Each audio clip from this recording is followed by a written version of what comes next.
Welcome back to Digi Bros, everybody. What's up? We finally made it to a new area. Yep. Actually, for this episode, I was going to start bringing up questions, so I'm going to... That's good, because you fried my brain with your sci-fi story. Like, right. at some point, I was like, I have no idea what's Question happening one, anymore. why do you have to remind me of Yu-Gi-Oh! GX? Because you deserve it.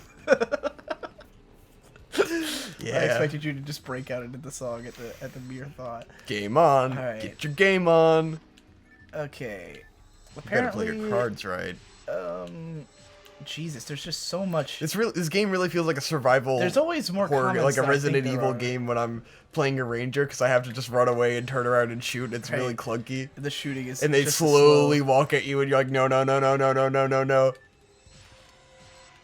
Okay, yeah. Here's the question I wanted us to answer. Oh snap! I couldn't remember. I feel like we've definitely mentioned elements of this on Digi Bros before, but the fact that this guy asked made me think maybe we never told a whole story. He asked, "Do we have any experience with tabletop RPGs like?" Oh yeah, I read that one. Like Dungeons and Dragons. Have we never talked about our D&D I feel campaigns? like we have at some point. Like maybe briefly, we just didn't in depth or something. I don't know. Well, do you want to talk about our D&D campaign? That we did? Not sure how to format that discussion in a way that'll last. Well, we did a D&D campaign once. We used to play with Brandon. Yeah. Because he was into it. He got us all Brandon into it. Tolentino... oh, shit, I get to use my... I'm gonna fucking... Oh yeah, I have do it too. I this. can kill those guys as well. Yeah. I hate that you can't do anything if you Yeah. have this. Like, you Brandon really gotta use it. It Taquito. forces you. Brandon Tolentino is interesting because he's into, like, a lot of... Like, he's into, like, every facet of nerd culture Yeah. that we aren't necessarily. Like, where I'm extremely anime focused. Like, that's all I really do. Yes. Even though I'm interested Wow, zero, in... huh? Because he was splitting in half and you used it before he Wow. was done splitting. What a sack. I'm interested in all these other facets of nerd culture, but I've never gotten, like, deep into them. Whereas, like, Tolentino is much more of, like, he generally knows a decent amount about, like, everything. He likes to get deep in. If it's gaming or books or some other dumb nerd shit that nobody cares about. So, like, Dungeons and Dragons, he had, like, a bunch of books for it and was gonna be our DM. And Brandon's a fun DM because he'll let you do anything. Yes. Like, you he know, will bend the rules as much as he can You because he have knows to- we don't care. right. He very much has, like, he had a plan, but he would never make us stick to his plan. Yes. He would just let us do, like, Because whatever. obviously we're going to break his plan. Because Yeah. we're finding every way we can to be funny and break the game. Yeah, because I mean, the idea of like taking it seriously, we're not writing a real story. You know, like our characters are never gonna be that interesting, and I don't. Oh think, man, I had Jake Steele. That was my guy. I don't think there's a good way to flesh out your characters when you're all like co-writing a story. Yeah. You know, it's really difficult to like have everyone be relevant to everyone else and like not just feel like you're just doing your own thing, you know? Which is the biggest problem I had with our playthrough is that we were all kind of just doing our own thing. Yeah. Like to the extent that my character was usually not doing anything related to the situation. It's funny at that you all. say that because you were always the worst one about doing that. 'Cause Right. you'd always be trying to go off and do like the dumbest thing possible and like have nothing to do with like the game. Right. But it's like when you watch something like the Penny Arcade playthroughs, like most of what they're doing is just like the actual systems of the game. Yeah. Like less of it is the story and more of it is like them rolling for every single thing. Well, and not actually that's trying usually to- when they get deep into it and start doing like the battles and stuff. But Well, I've only like, ever seen the deeper. I've Nah. never like watched one from the start. when it at the start, usually the beginning and the end are the most like story focused, and it'll be like a long time before they actually start playing the game like intensively. I've only ever watched the parts Yeah, of them playing you the walked game. in on me like watching the ends of them where they're playing the game a lot, but no, there's a lot of story that goes on, and it's very amusing. You know you can't hurt these guys with physical I know. attacks. I'm supposed to be more ranger. So yeah, like what the hell do you do if you're a robot in these situations? Do you have to trap them or something? Like, Yeah, I mean you can use freeze traps and things. That's annoying as fuck. The beautiful irony with Robo Gupta is that he's not a robot. Right, yeah. There was actually a period where you considered making him a robot, but you wanted to be able to use but I wanted magic. to be able to use magic. So I found a robot face. It's the same difference. Right. It's really just a big fat But you could say he's an android. He kind of looks like Android, what was it, 20 from, which one's the fat one? Yeah, man. He's just a big android. He's just got lots of armor. The fuck are we talking about? D&D.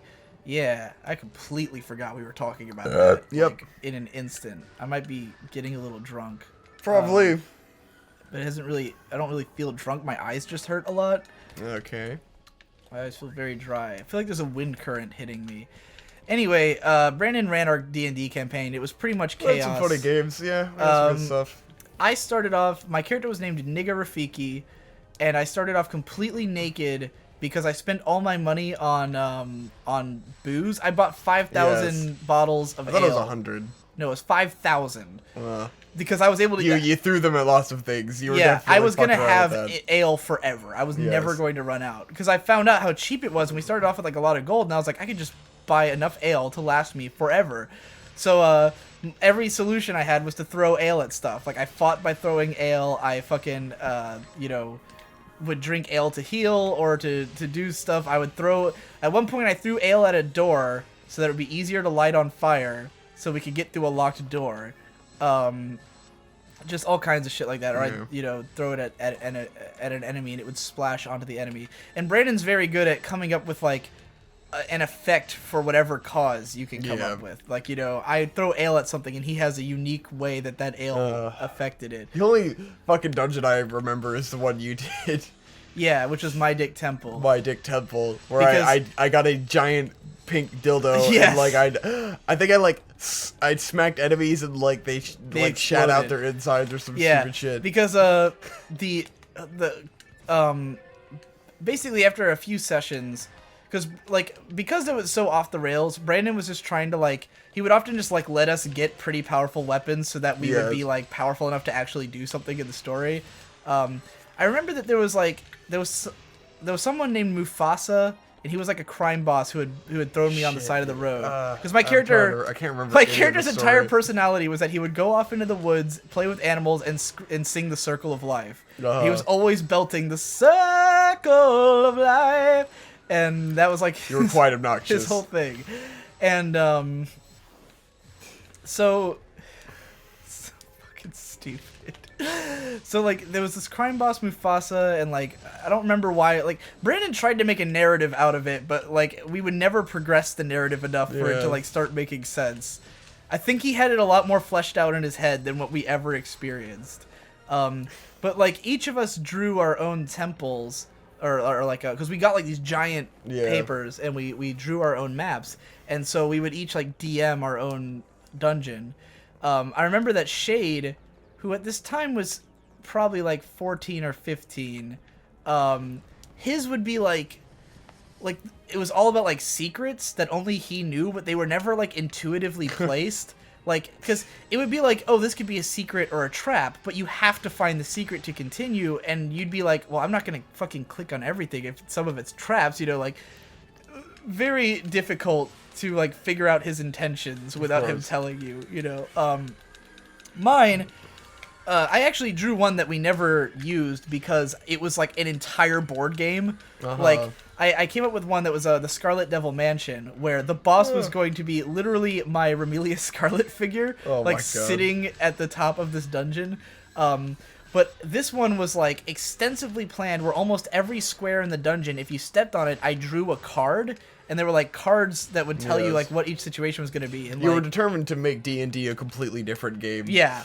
I remember your other temple just did not even follow the rules remotely. Yeah, well, the Scarlet Devil Temple was going to be a full-on board game, but I never finished it because I never drew all the cards out. But My Dick Temple was much more simple, and it was just because my character, Nigga Rafiki, he worshipped the god My Dick, and he worshipped in My Dick Temple. So everyone had visited there because we had this character who was an NPC, who was this kid who we constantly abused him, but we all thought he was the cool. He was the what's that kid who Tyrion travels with? His Tyrion's Lannister's secondhand. His bard. I don't fucking know. The kid with the big dick. Yeah, the kid with the big dick. He was our version of like that kid. This is before we had seen Game of Thrones though. But like he got his dick cut off at one point. Oh yeah. And we were trying to give him back his dick, and that's why we went to My Dick Temple. I see. We were trying to save his life and bring back his dick, and he got a golden dick at the end. Just remember, I was a lizard man named Jake Steele, as a reference to the Grim Adventures of Billy and Mandy. Oh yeah. We had the reason the kid had lost his dick because we were in one temple, which was like the most complicated one that Brandon had made, which had like all these portals, and like you had to sacrifice something to use the portals and stuff, and like we were trying to figure out how to go through these portals without any of us having to sacrifice something. So we put the kid in the portal, and it sacrificed his dick. Oh no! And that was how we got through. And then at My Dick Temple, like one of the secrets was that if you entered like this specific room, then you could get this crazy dildo that was like a 3-foot purple dildo that if you hit somebody with it, they shat out their insides. And Victor found that and fucking destroyed everything. I think you got like really over leveled too, because you decided to fight like every enemy in the dungeon because it was like a one-hit kill weapon, but it was only usable in that. And dungeon. I was always determined to fight everything. Right. So that's how our D&D campaign went. Sorry if we've told that story on this show before. I know we talked about it in like a Q&A or something. Yeah, so probably. It might have been during the live stream. Clearly, Victor doesn't remember anything else. I remember that Brando played with us like one time, and he was like this evil character. He like raped someone, and we were just I remember it going really far. And even him was it was like someone in the item shop or something. He was like playing it like really GTA bad. or some shit. And I was just like, God, you fucked up. Then he like tried to make a new character. Yeah, because his character was so evil up. that he couldn't like him anymore. Oh man. Yeah. That was a nightmare. Yeah. Yep. It was a good time, but I started working at Target and couldn't continue anymore. Yeah, everyone's kind of burned out. Yeah. Same general reason we stopped playing. I don't enjoy board game type stuff because I just get so bored waiting through everyone else's turn. Right. I'm just like, oh my god. Yeah, with D&D, because everybody gets to do like a ton of shit, and you're trying to like creatively come up with something Arkham interesting Horror to do. It's just like the turns go on so long, and then it'll always be like 8 of us playing, and it's like, I gotta sit through 7 other motherfuckers. Arkham Horror is just a matter of the game is 12 hours long. Yeah. Like sometimes it's always like anywhere between 6 to 12 hours, and like Brandon would come over and play it like 2 days in a row, and it'd just be like. Because you and then I'd sit there and play DS the whole time, so it's like, what am I even... Why am I playing? I don't enjoy playing this. Fault. I'm not part of the group. Because I can't just fucking sit there and pay attention. Right. Like, I will drift off and just be in my own little world unless I find something to do. Yeah. I'm just too ADD to sit down for a game like that. Because Brandon would play 2-player Arkham Horror with his little brother at home, and he was like playing every single day in between playing with us. Because he always gets into something like... super extreme. Yeah, Brandon is definitely one to if he likes something, he's going to explore it in its full depth and capacity, you know. Yeah. Which I've never been able to do for just one thing. It's kind of I've always been jealous of people who can do that, who can get so into one thing that they really perfect it. I mean, you could argue that I don't even feel like I get a normal way, amount into one thing like ever. Right. You don't seem to care about shit. Yes. The most I'll do is beat a game once and then move on. Right. Unless it's like Pokemon and then I'll beat it a couple times. But it's not like I ever collect all the Pokemon or anything. Or this fucking game. Yeah. I've played through this countless times. So I played through the main, content. Just what is it about this game? Why do we love this game? I don't know. It's just... I feel like it's just comfortable and like nostalgic. I've honestly been... I've been like really surprised how many of our viewers know this game. Yeah. Even Jeff Burgess played this game. I think it's one of those where more people played it than anyone could imagine, Right. It's just like I never met anyone who played this growing up. When I met fucking Brandon Tolentino when he played it, I was like, what? Yeah, I was like, cool. I was the same reaction when I found out he had played it. Very then I'm not surprised about anything, so whatever. Yeah, we're now jaded. Pretty jaded. This is like the last thing to become jaded about. I think I became jaded when it was like coming out of middle school and high school, and I started realizing that like a lot more people played Sonic Adventure 2 Battle than I thought, and then now it's like everyone has played Sonic Adventure 2 Battle, and I'm like, oh, All right. I was not special, of course. It And is this not guy this even obscure said, game that this only guy I says, knew. not only did my group do the Portal thing, but I also wanted to play the drums but couldn't, so I picked trumpet and got used to one. Yeah, people have had like the same stories. Like the guy who said, "My name is Philip Bay and I wear black trench coats." I'm like, "What the fuck?" His name was Philip His name was Bay. Philip, and he wears a black trench Obviously, coat. And he lives an hour away or something. I'm like, "Wow." Yeah. Everyone is the same. Everyone in the world is the same. And considering, like, it wouldn't be that shocking if not for how small our audience is. Yeah, exactly. Like, really, out of It's like 300 people, like, we have this many people who are relating to the shit. Yeah. Ooh, an auto gun. Fuck yeah. Reminds me of that, core the shield. line from, Hell yeah. the line from that, Yotam Perel song where he says, "This time you're not relating, telling you that right now," and it's like the most relatable song he had done to me. Amazing. It's a song about like being a YouTuber and Yes, like sir. the way. You remember those birthday songs that guy did? Where it's like every time he had a birthday, he would make a song about his birthday. Those are good. Yeah, like the one where he goes into the most depth about just being like you know, in this, I make YouTube videos and like talking about that mindset. I was like, yeah, that's literally my life you're describing. And he says in the lyrics, "This time you're not relating." How did I end up with an ice sword equipped? When the fuck did I equip that? When you identified it at the item guy. Oh. Because he'll ask if you want to equip it. Oh, I want the sword. I just saw a Dude, sword. I got an plus auto gun. 3, That's a I thought. blue weapon, dude. What happened to Fuck the yeah. sword plus 3? Oh, there it is. It's up your fucking ass. I've got a pretty good variety of weapons now. Oh my god, I got Resta. Hell yeah. Ooh, and Foey, Most of it's finally. not- I guess I I'll could hold on to use this them. dagger, though I pretty much never use daggers. What a loser. How does it feel to be Yeah, we'll so hold on to the basic? shadow dagger and nothing else. What's funny is like whenever we get to these item shops, like I feel like, oh man, we're not saying anything, but like for me, this is like the part where I'm like the most engaged in the game, where I'm like, Menus are, and like stat maxing is the most like enjoyable part of RPGs. Is really like the highlight of it. It's funny, I don't agree with that It's a system statement. to facilitate stat maxing. Where it's like, you know that like when Shade gets into a game, it's more about the skill tree and Yeah. the stats than anything. Like that's what he gets excited about, and I agree with I don't it. get excited about that stuff though. It's fun for it's some not reason. the stat maxing that I'm excited about. It's just like It's just like, how do I make seeing that I how do I have- make the numbers go up above the enemies when I shoot them? Like that's you the know what fun. it is for me with this game is that I don't pay attention to the stuff I'm picking up. So when I get back to town, it's really interesting for me to like see everything I have and be like, Yeah, that's fun. oh, I've got like I didn't realize I had this weapon or this thing, and like this is what can I do with these, you know, and sort of sort it out that way. All right, Is there anything I need to sell? No. I should keep all this, buy a bunch of monomates.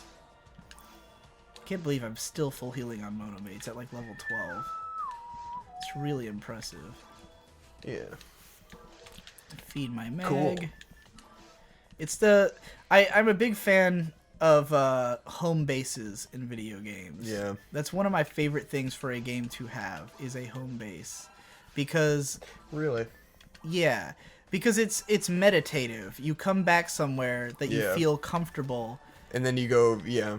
It's very. I've come back to my safe place. And Yeah. I venture back out into the dangerous world. I'm a big fan of that. You know, even in like with Dark Souls, where they have Firelink Shrine, where Yeah. like even though this world is so big and open and everything, you always feel like you can come back there, and it's sort of like the one truly safe place. And really, any bonfire has that feeling of like, especially once you know the game really well and you know where every bonfire is, Yeah. you really have that sense of like, I those can are get to my the next homes. one. You know, those are the places that I feel comfortable. That was one of the most fun with the first playthrough of Dark Souls, and you don't know where the next bonfire is gonna be, and that's like you never get that same tension back after playing those games for the first time and being like, I don't know where the bonfire. I don't know when I'll get my next. I don't know how much I want to take a risk. You know, if I don't know where the next checkpoint is. I think that might be a big part of like what I like what I don't like, why I don't end up into those games though. Like because with Bloodborne, I was so tepid about like. I don't know if I want to continue. Yes. How far do I want to go? When do I want to go back? You know, and it's like, I guess that discomfort works well for the atmosphere of the game, but in terms of a game I want to play, I really like the idea of like, all right, I went back to the home base. Now I get to do all this shit. You like know, to be prepare safe, myself. and you hate to try a bunch of times when it takes a long time. Which is I why Super don't Meat like Boy is hard the perfect games. game for you. Exactly. Unless you can instantly get back to where you died, right. You do not want to deal with dying. Super Meat Boy does not try my... Because the hardest thing... One of the things I don't think you like about Undertale is that... Right. That was why I stopped. When you die, you have to go through so much easy part of the battle to get back to the hard part of the battle that it's like, let's let me skip this shit. To me, a video game's difficulty is not about how technically proficient you have to be. It's about how patient you have to be. Yes. I can get that's technically proficient at a game if I don't have to be patient to do so. The feeling of like, oh, Dark Souls isn't hard is like, you know, I die a bunch of times, but it's like I'm patient, so it's not difficult because I don't get that frustrated because like eventually I'm gonna beat it. Right. Whereas a game that is hard to me, the game that I will not beat no matter how many times I play it, I'm just not gonna be able to beat it. Like that is more difficult to me. Yeah, like you said, like Super Meat Boy, despite, I mean, I still haven't beaten Super Meat Boy because the second, I was on the last level before the final boss, and it was just too fucking hard, and I couldn't beat, like, most of the Hell levels, because every level has two versions. There's the Standard and the Hell version, and the Hell versions are Hell. Yeah. So I never beat most of the Hell versions or anything, so, but, like, I got to the end of the game because... It's so snappy. Yeah. And wait, what the fuck? Am I going backwards? I think we just went through here before we died before. Or what? We didn't die. We telepiped. Oh, okay. Then yeah, we're going backwards. Yeah. I was like, where did we stop? But yeah, the hardest games are the ones that make me go, I don't want to play this anymore. You know. Because that's what gets me about when people like praise games for being hard. I don't think any game is hard. You just have to play it a lot. Yeah. You know, it's just like anything else in life. Nothing in life is hard. All of it just takes patience. You know, there's nothing that you can't master if you spend all day doing it. Yes. If I wanted to become an artist, like a graphic artist, you know, someone who draws, all I have to do is draw every day. And the only bar for entry to doing that is that it's boring. Yes. And it sucks. Because when you suck at drawing and you draw something and it looks like shit, you go, I don't want to do this anymore. It's not hard. It just takes effort. And... Is that what video games is, though? In a way, but like... It's something that takes effort is hard? But then, like... I guess it's stretching a definition of what hard is, you know? Right, like what is hard to you? I just think it's funny when people say, like, this game's hard, this game's easy. And it's like, well, and, like, praise it for being hard. It's like, all that being hard does is make it so I have to play it for 100 hours instead of for 10, you know? Like, I can play through a Kirby game in one sitting, and I don't understand how that is, like, less enjoyable than if I have to play through 100 fucking hours of something until I'm good enough to beat it. They want to be pissed off. Well, that's what it is. I get that they hate that they can't win, and so that makes them enjoy it more because they want the satisfaction of beating the thing they couldn't beat. I get the satisfaction of triumph, you know. Yes. But like to me, you're not proving anything about yourself other than that you were willing to sit there and do it all day. Yeah. You know, you're not if you spend 100 times trying to beat something and then you beat it, that doesn't prove that you're great at the game. It proves that you fucking have the patience to sit there and do something over and over and over again until you get it right, you know? And if you do beat something on your first try and you're like, oh, I'm so good at video games, then it's probably because you trained on another game. Yes. You know? There must have been some game you played first that took you 100 tries to get your fucking reflexes up that you're able to do this now, you know? Which is another funny thing, because a lot of people, like, will talk shit about, like, games that they see as, like, memorization. Like, oh, all you have to do is memorize what to do. And it's like... Isn't that everything? Yeah, like... developing reflexes is the same. Nobody starts off with amazing reflexes, you know? Yeah. Like, you might be more talented than someone else, and some people straight up can't have good reflexes, you know? But, like, it's just something you hone. It's no different from anything else. It's like being One Punch Man. Like, I feel like if I was the strongest person ever, I would be One Punch Man. I'd be like, all I did was I fucking did 100 push-ups, 100 sit-ups, and 100 squats every day. It made me go bald, and I'm bored with life, you know? Yes. Like, that's what being the best is to me. Oh, man. Maybe I'm just a jaded individual. Just the best. I trained so hard I went bald. Alright, this is the same episode where we talked about the D&D, right? I don't fucking... It's been going on next forever. Time on Digi I feel like these episodes have been really long now. Next time on Digibros, I've got another topic I hate everything. that I think you'll like.